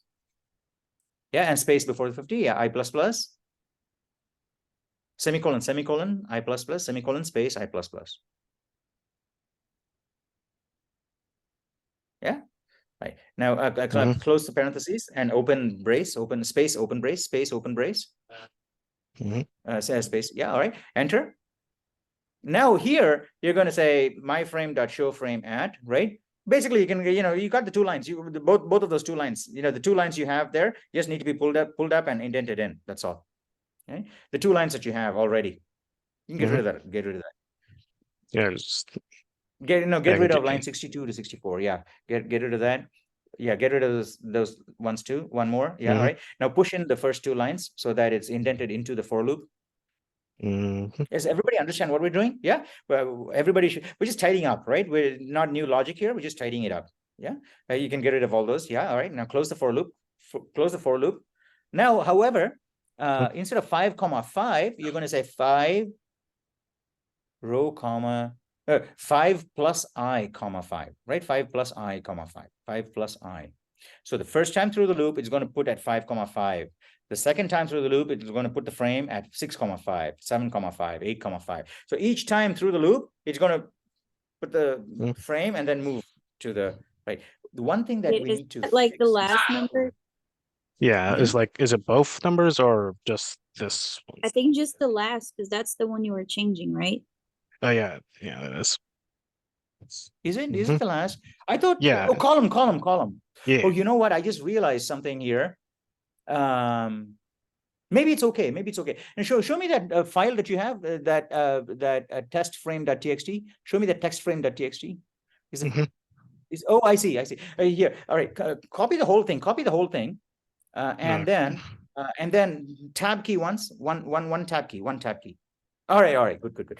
So the reason I said that is because we're moving one character at a time. That means it's going to leave behind that character. It's not going to overwrite that character, so it'll leave a trail behind. But this is something you should experiment with. Okay, what if we didn't do that space? How do you fix that in the software? Okay, but if we didn't put that space, it'll look unsightly, and you can find out why, and you can experiment and find out, and then share that in the forums. Okay, and say why now if you run this now, if you run the program now, I bet you'll see fish moving through your screen. Okay, yeah, main.cpp. Let's look at the code. One more time. Oh, you need to close main, and return 0 at the end. Oh, close the for loop. What do you mean by that? Oh, after that, hit enter. And then put a curly brace to close the for loop. Right? And then one more blank line, and then say return 0. Yeah, one more blank line, return 0, and then close the main function. Return space 0 semicolon, and then enter, and then close the main function. Yeah, close. Right now, I think if you run it, we should see fish moving through the screen. Wait. 61. Oh, size T. You need to give a type for I. Okay, and also well, before you run it, yeah, for size T I equals 0, right? For size T. So okay. Yeah, that's okay. No, not there. It should be inside the parentheses. Yeah. Yeah. Size underscore T space I equals 0. Yeah. All right. Now, before you run it, increase the size of the console, because otherwise we won't see the animation. Increase the size of the console. I think that should do. Hey, all right, okay. All right. Actually, instead of 0.1, sleep for 0.1, change that to sleep for 0.2, right? Sleep for 0.2. 200 seconds, 200 milliseconds. 200 milliseconds. Now the animation will be much smoother, I think. Or not smoother, it'll take a bit more time. Oh, you need to increase the size. Yep. No, run again. Yep. Oh, there you go. All right, so we got this animation. Okay, cool. All right, now it is actually time. It is the end of class. All right, now so far, actually this is cool, isn't it? I thought it was cool. Oh, well, actually hands up if you think it's cool. All right. Well, some people don't think it's cool. Okay. Kira just woke up, I think. All right. Okay. So, all right. So it is cool that we actually produce something that is creating an animation here. Now, so one of the things that where's Chris gone? When I'm he here. was, yeah, there you are. Yeah. So he did it when he was in 2B, right? He took this and created a cube, a 3D cube, and then rotated the cube in 3D, right? Just using a character animation like that. And you learn all that. You learn how to do these line drawings in CS2B, right? But you just have to apply that here, and then you can create an 3D animation in ASCII. How cool is that, right? People don't usually expect, run an ASCII command and you get animation like this. Okay, so it's working. Now, we should leave it at this, right? Well, one of the other things we could do is that, as the fish are moving to the right, you can also take the bubbles and move them up a little bit, okay, in successive frames, so that, not only the fish moving to the right, the bubbles are also moving upwards. So you can do that too, right? However, in order to do that, we got, actually you can do that. No, we're displaying the same frame. Okay, so we'll be able to do that next week, right? No, on Thursday. On Thursday, okay, first of all, this is the end of class, isn't it? I'm going to stick around for those of you who want to continue doing this, or until the last person goes. What we did so far was, play with objects and create these things. Now, what we want to decide is next on Thursday, let's do the same thing again, okay? I think this worked quite nicely. A lot of people got a chance to code. Are you guys okay with trying this again on Thursday? Especially, it's probably, maybe it's going to rain and all. So we'll go back to class again when it's not going to rain, and and we're all safe. We'll come back to class. But if this works, we will also try and do this as much as possible. If that is okay, just raise your hand, right? And then on Thursday also, we'll just do a Zoom class just like this. Yeah.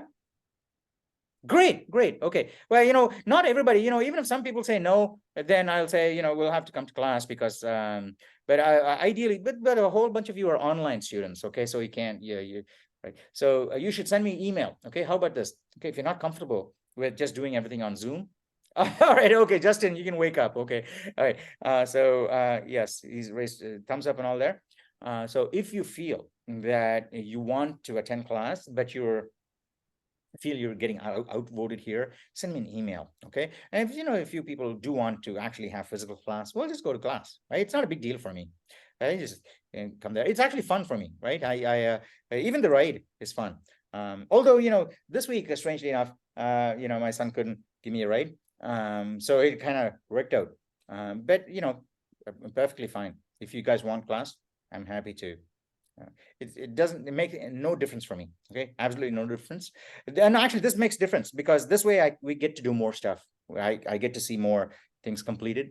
And while I have you all here, some of you regulars, okay, who come to class, missing quest scores. Okay, I sent you email already. Please check your email and let me know what the hell is going on. Okay, you're coming to class, you understand all the stuff, but your quest scores are empty. Did you submit with no student ID, or you're slacking off, or you're not doing any quest work, but you're doing all the other work? So all of that should be taken into account. I know, right? And I sent you all email. The ones who haven't got the question, make sure you're doing that. Thursday, we'll regroup in class just like this on Zoom, right? We're going to take that program. Hopefully, who was the last person who coded? Was it Eric? Eric, you coded last, that's right? me. Yeah. What? Right. So share that orange link, right? Share code on the Reddit, okay? And say next class, what we're going to do is just take this program and write a global method, not a function that is attached, a method that's attached to a class. No, global. We're going to call it static method, which will give me an opportunity to talk about what a static method is. All right, what is a static method? Because it's in the exam, and it'll be checked in, it'll be tested in quizzes or other things. What is a static method? What is a method? What is a static method? Right. So we're going to do a static method next class, which will read from a file a whole bunch of frames, not just one frame anymore, right? A whole bunch of frames. So you can read 50 frames from a file. So you can actually have a pre-made movie in a file. Isn't that right? Right? So you can actually make a complete movie made up of, let's say, 100 frames, right? And it's going to be easy for you to create because you're going to create the first frame, right? And then, copy the whole frame over and make some changes to it. Move things around, shuffle things around, open Donald Duck's bill or something like that, right? Like claymation. You're going to create 100 frames just by making minor changes to each one. Okay, and then you're going to give it to this function and say, load all the frames and play them one at a time at this location, and you'll see the animation happen. So you'll actually see something happen on screen, right? A real animation, and that'll be really cool. Is that okay? Next class, that's what we'll try and do. I'll introduce a few more concepts. Was this class useful? Did you actually learn new concepts today? Yeah, all right. All right, thank you. So we learned about classes and methods, and how we can attach methods. Next class, we'll dive more into private, public classifiers, qualifiers, what they actually mean. And then we'll, a static method, a static qualifier, right? How these things happen.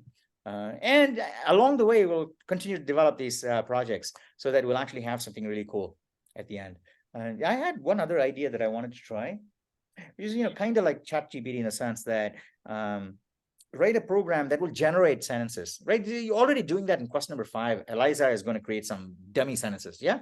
In question number 5, you're going to create dummy sentences. But yeah, take that to the next level and say, I'm going to make my grammar for generation of sentences more complex, right? Not so simple like in Eliza, and not so complex like in real, professional ChatGPT where they have huge resources.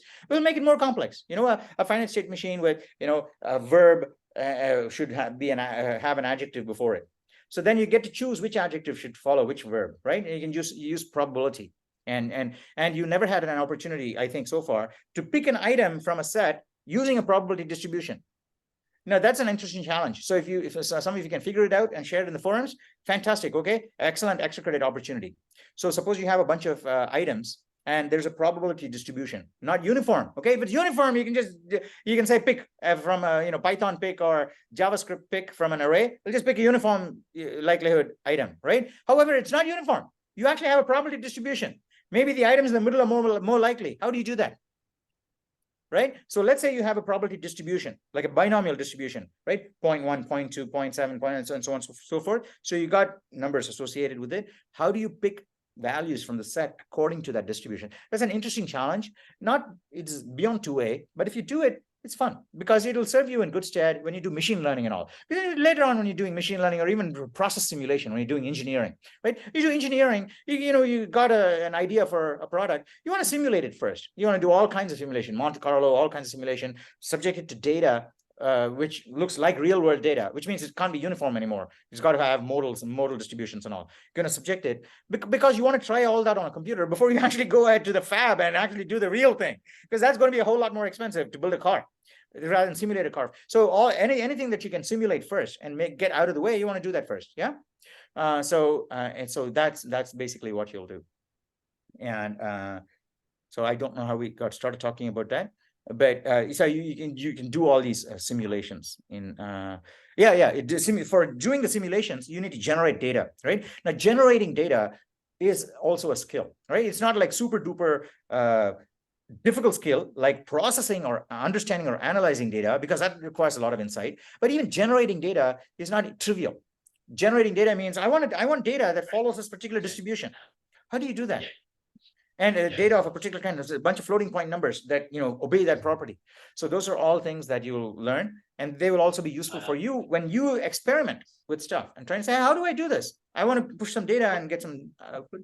So we'll do that. I also had an idea for simulating the Monte Carlo game. No, not Monte Carlo game, Monty Hall game. Okay, Monty Hall game.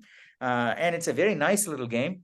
In fact, it is one of the games that is taught in machine learning. I used to teach machine learning back in the day. That was, one-on-one lecture. I mean, that is a simple probability distribution where there's something that is unintuitive that happens, right? And so can you try and simulate that and see? And that's very interesting, right? I don't know if you're familiar. If there's 3 doors and there's a goat and an expensive car, okay? And the goat is behind one of the doors and the expensive car is behind another of these doors. This is a real game, by the way. It was on TV, apparently. I've never seen it. So the host will say, right, pick a door. All the doors are closed, right? And you pick that door. I want that door, okay? And if there's a car behind the door, you get the car and you walk home with the car, okay? Or drive home with the car, all right? But if you get a goat, you got to take the goat home, right? No car for you. So you got to pick the door. Now, so you say, I want the door. I want of the ABC, I want door number B, okay? And you hope the car is behind door number B, right? But the host knows which door has a car, okay? Now, suppose you actually pick the car behind door B. The host will now say, I'm going to give you a choice. You can either stick with the same choice you made, or do a different one, because I'm going to show you a door which does not have a car. So he'll open a door which has got an empty, which is empty behind, no goat or car behind it. Right now he says, now you want to pick change your choice or stay the same, right? Most people say, I'll just stay the same. But actually you can prove mathematically and statistically that there is actually a gain to be made by switching your choice at that point. Right? You say, all right, now I want to go from B to C because he opened A and A is empty. So, the car is more likely to be in C, right? Not here. So you can do that. And you can simulate that and see that happening. And it's actually fun to do. But I don't know. Well, if we get to that, we'll do that. Thank you so much. All right, Eric, thank you, right, for posting it. And I will see you all on Thursday. And hopefully we'll take this to the next level. Right. Thanks, Chris. Thank you for showing up. Okay. And if you have any questions, you can ask, or you can, stick around. And, when you guys are gone, I will basically stop the recording. But until then, feel free to ask me anything you want. I hope this went well, right? I think if this class went well, we'll just continue with this format as long as you want. Thank you. Thank you for coming. Thank you, Rebecca. Thank you, Vivian. Right. All right. I have Ria, a quick thank you. question. Yeah, Ria. Yes, go ahead. Rebecca. Yes.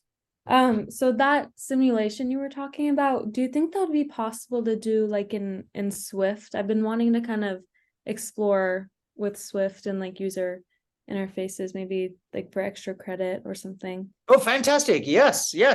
Totally.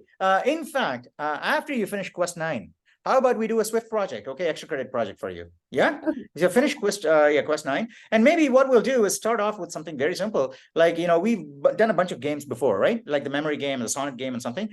Develop a Swift version of the Sonnet game. And then you can take that into an animation game, and you can, because developing the hello world is always the biggest stumbling block in anything, right? So once you got a hello world, Swift actually, they provide you a hello world. But yes, because any of these, they give you a hello world when you start.